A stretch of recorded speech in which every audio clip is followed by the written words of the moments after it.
I'm Claudia. I'm a structural engineer in training, and I've been at Beardsley for 2 months. 2 months. I'm Mike, and I am an electrical engineer, and I've been here 37 years. How did the path to licensure look when you started your career? The path was a little daunting, I felt at first, but I think the key is just being persistent, whether it's in studying or in just following through on all the steps that you have to take along the path. I think the key is just being persistent and attacking it and not letting it get you down, because it can be tough sometimes. Yeah. You're just starting out, so do you have your EIT already? Yeah. Oh, okay. Is it still called EIT? So in New York, it's technically like an IE, but yeah, I'm an EIT. Did you get it while you were still in school? I took the FE exam a couple months after I graduated. FE, there you go. Yeah. Oh, you did. So when I was at Clarkson, they said, oh yeah, engineers, you got to take this test. I didn't know what it was. I had other exams that I was studying for. I didn't prepare for this. I didn't know what it was or why it was important. So I took it and didn't pass. But when I came here and started to learn how that part was important and how my boss wanted me to work on it and go for it, I did, and I got the first part, and then I said, great, I'm done. That's it. I got the FE, I'm all set. But again, because I wasn't so serious about it, it wasn't until a little bit later that I got serious and wanted to, follow through and get my license. I kind of was the same way. Like, everyone at Clarkson talks about how you have to take your FE before you graduate. Like, it's the biggest thing. It's so daunting that I was like, all right, I can't do it. I have to just take my time. But I ended up taking it like a couple months later, and I was like, wow, what was I so scared about? Yeah, right, exactly. You take the FE, you have, I think it's like 4 years or 48 months. Yeah, so that's the same then. And then, and then you take your PE, and then obviously you have to apply for state licensure and uphold whatever, but. It's all good though, it's worth it. And I would also say, because I've talked to the people here about even just starting the FE process, there's never going to be a good time. There's always going to be an excuse. And so you just have to go for it. You just have to do it. Buckle down and do it and study. Yeah. What's something that you never truly understood in school that you could only learn after years in the field? Well, first of all, in school, there really wasn't a class that you could take that taught you how this business operated. We see that all the time when we do recruiting now. We go to schools and recruit, and kids in electrical engineering they're not exposed to this type of business. The other thing is there's so many codes involved that you got to know, and you can't know those until you get here and you start working in the business and you get in the field and you talk to people, and slowly you get to learn all the codes and stuff. So the other thing is that I had no idea how much detail and effort goes into every little piece of a building. There's a reason why the light fixture is where it is, or the outlet is where it is, or why there's a soffit in this room. All of that was thought out, and there's a reason for it. You can't learn that until you get into it. Have you noticed a difference in how maybe a structural engineer thinks about a problem versus maybe an electrical engineer? At least in my experience, it's been pretty similar. Like, you would think about the problem, you think about all the possible solutions, and then you weigh the different options.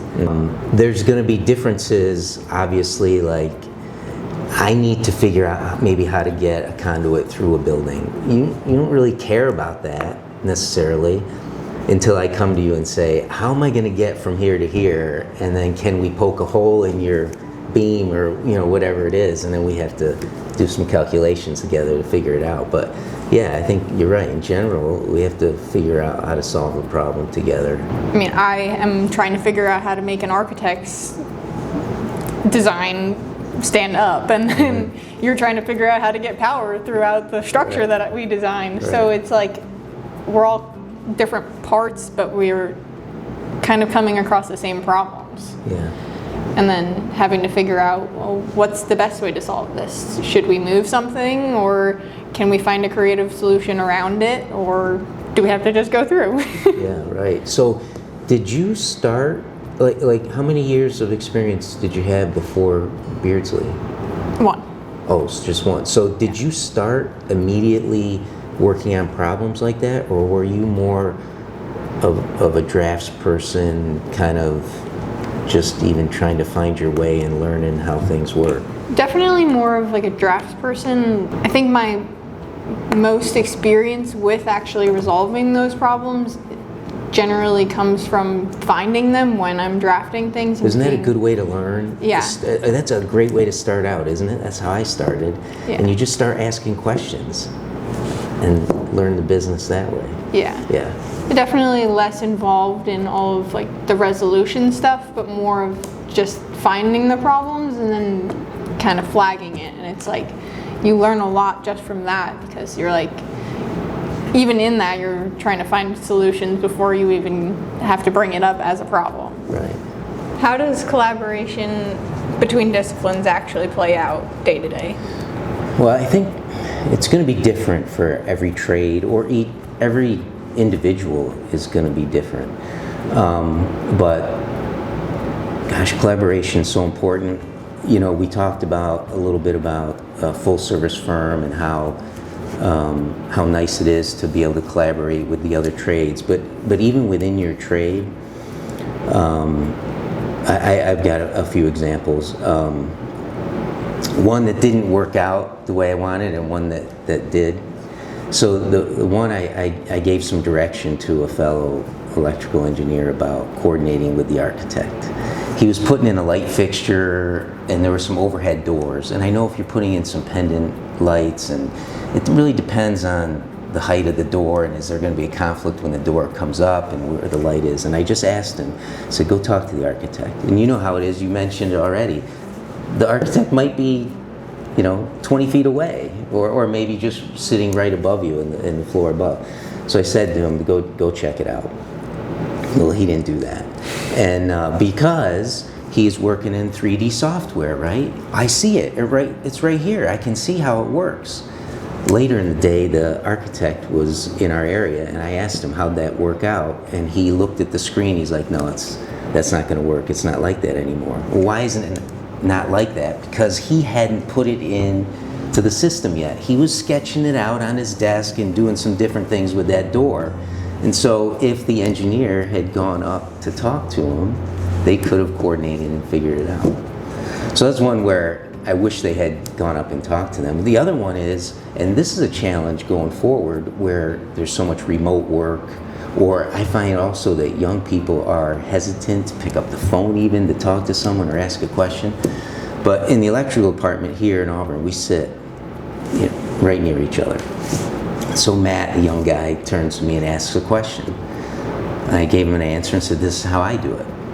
Or this is how I did it on the last project. And Matt was all happy. He's ready to go. Well, Brandon, who's sitting right over there, heard the discussion, and he wheels his chair over and says, you know what? On the last project that I did it this way.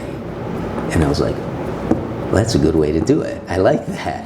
And so the three of us are deciding that this is the way we're going to do it. And then Tim is there, who's also a young designer, and he gets into the conversation. So now he understands how to do that going forward.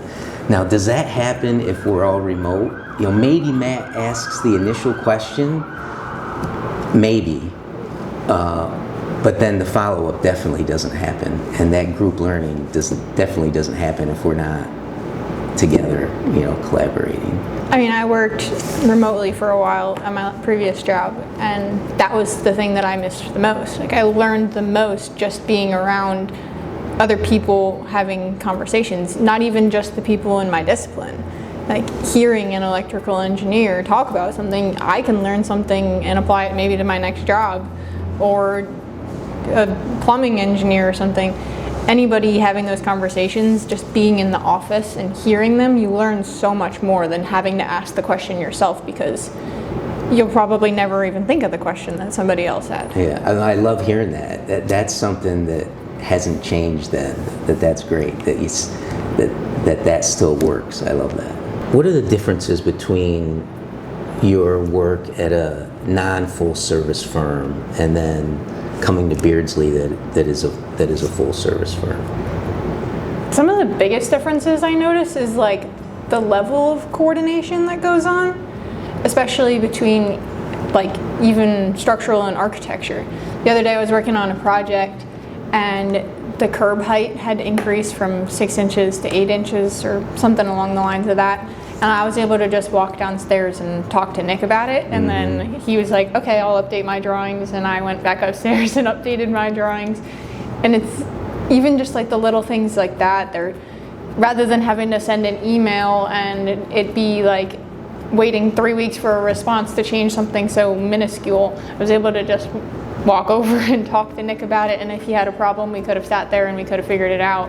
Yeah, I liked that too about the full service part, or how you could be part of a team and have input into a trade or an aspect of the project that has nothing to do with your trade. That happened to me early on when I was in a room with everybody, all the different engineers and architects were in a room that was actually next door. And there was an issue, I can't even remember if it was a mechanical issue or an architectural issue, but the structural engineer stood up, and I was a brand new kid, right? And the structural engineer is giving input on what, whether the layout should be different or whether the mechanical should, whatever. I was like, why is the structural guy, speaking up about this? It's not. But that's how it works. We were a team, and we all have experiences, and we can all have input in the project, and I love that. Yeah, it's also really helpful, especially like in between like structure. There's sometimes things that make it easier to design a building structurally if it's laid out a certain way, or architecturally a certain way, or electrically a certain way. And being able to have those conversations early on is so much more helpful, because rather than trying to coordinate later where everyone's screaming at each other like you can't put your outlet there or you can't put a column in the middle of this room, like it's so much easier being able to have those conversations early on. Yeah, and as long as you understand that the most important part of the project is the electrical part, you're going to do great here. Is there something that, something about our business that you want people that are not in our business to know about, or something that maybe they'd be surprised about? I think sometimes when people think of an engineer, they're just thinking like an engineer is one thing. They don't think about the differences between an electrical engineer or structural engineer or plumbing engineer or mechanical engineer. They think we all kind of do the same thing. And they also don't realize how much collaboration goes on between the different disciplines. So I think that's something that I would want people to know, that there's so many different types of engineering, and also there's so much that goes into just one project.